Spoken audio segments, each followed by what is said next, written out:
Senator Mazie Hirono of Hawaii, one of the chamber's most tenacious voices for accountability, sat across from a slate of Trump's judicial nominees, including a former Fox News defense attorney and fellows from conservative think tanks. What followed were simple questions that should have had simple answers.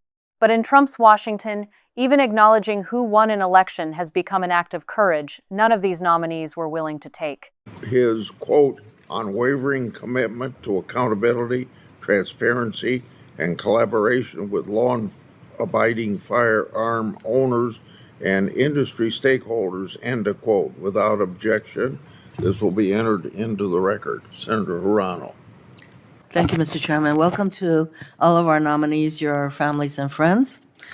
I ask the following two initial questions of all nominees to appear before any of the committees on which I sit as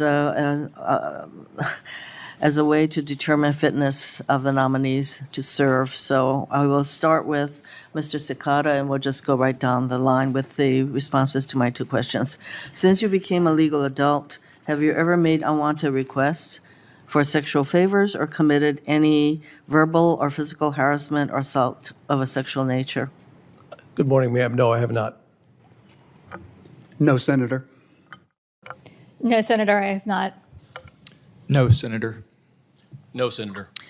Have you ever faced discipline or entered into a settlement relating to this kind of conduct? No, I have not.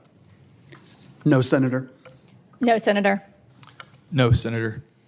No, Senator. Mr. Davis, as an attorney, you defended Fox News Network when it was sued for defamation by Dominion Voting Systems after the 2020 election. And Dominion alleged that several Fox News reporters made false statements about its voting machines, and ultimately Fox News settled for $700 million. So clearly, Fox News had trouble telling fact from fiction. It is very, very important, to say the least, that judges rely on facts to make their decisions. I have one question for you. Did Donald Trump lose the 2020 election? Yes or no? Senator, President Biden was certified as the president and served 4 years. It's very clear that all of our nominees have been coached to respond in that way, and the fact that none of you can acknowledge who actually won the election is pretty disturbing when we are focused on the expectation that judges will rely on facts. This is for Judge Shepard. You attended Rice University in Houston, Texas, and you have previously stated that you appreciated the diversity of the student body, and that diversity, to quote you, helps better our understanding. I'm putting the word "our" in there, understanding of the world, end quote. I hope that you still believe that, and I think you must be aware that this administration has a disdain for diversity and DEI programs. In fact, President Trump, one of the first executive orders he issued upon being inaugurated was to direct every department to eliminate any and all support for DEI. And this has led to withholding of funds and even de-emphasizing and eliminating official celebrations and observances of events that can be characterized as supportive of DEI, such as Juneteenth.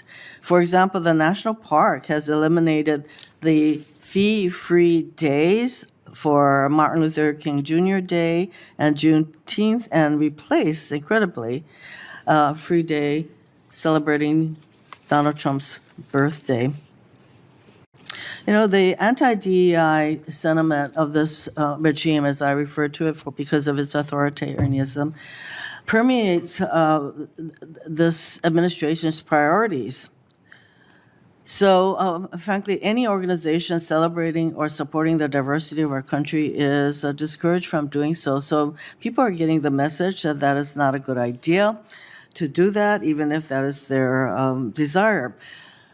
Judge Shepard, don't you think that anti-DEI could lead to discrimination against minorities, including women, because women are included as part of DEI?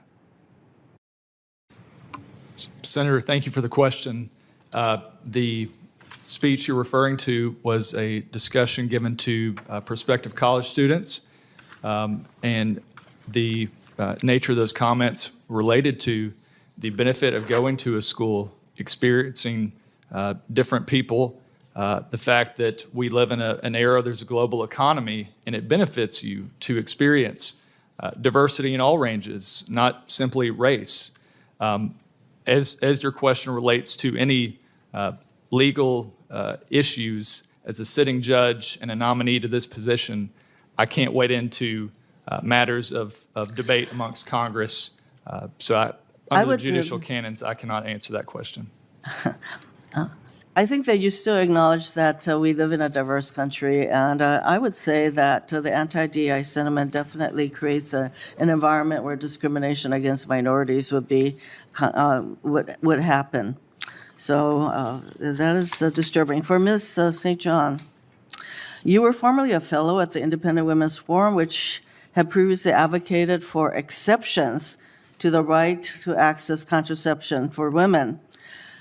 Now, the Supreme Court decisions, Griswold and Eisenstadt, stands for the proposition that the Constitution protects the right to access contraception. So would you consider these two cases to be settled law, and that as a district judge, should you be confirmed, that you would follow those precedents? If I am so fortunate as to be confirmed as a district court judge, I would be bound by all Supreme Court precedent. Would you consider the two cases I mentioned to be settled law?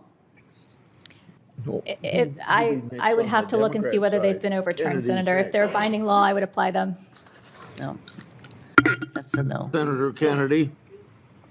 Senator Kennedy.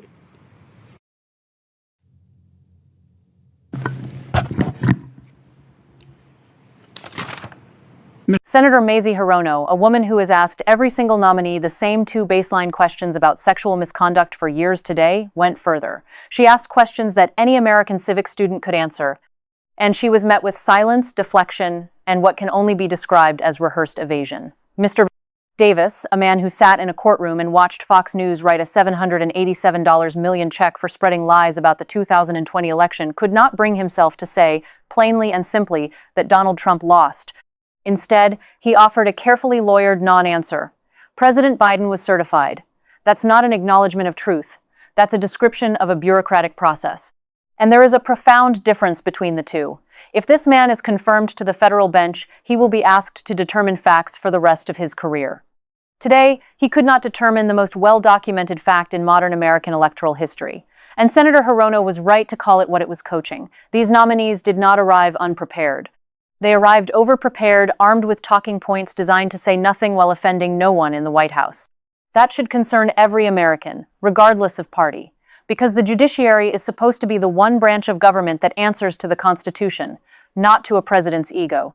Then came the question of diversity, a word that has effectively become a target under this administration. Judge Shepard, who once celebrated diversity as a pathway to understanding the world, suddenly couldn't say whether dismantling DEI programs might harm minorities. He cited judicial canons. But let's be honest, judicial canons did not prevent him from praising diversity when it served his college recruitment speech. They only became convenient when the question became politically uncomfortable. And perhaps the most chilling moment came last: Miss Street. John, a former fellow at the Independent Women's Forum, an organization that has openly questioned women's right to contraception, was asked whether Griswold versus Connecticut and Eisenstadt versus Baird are settled law. These are not obscure rulings. These are the legal foundation for the right of every American to access birth control. Her answer? She said she would need to check whether they've been overturned. Let that sink in. A nominee to the federal bench does not know or will not say whether the constitutional right to contraception still stands. Senator Hirono's response was two words: that's a no, and she was right.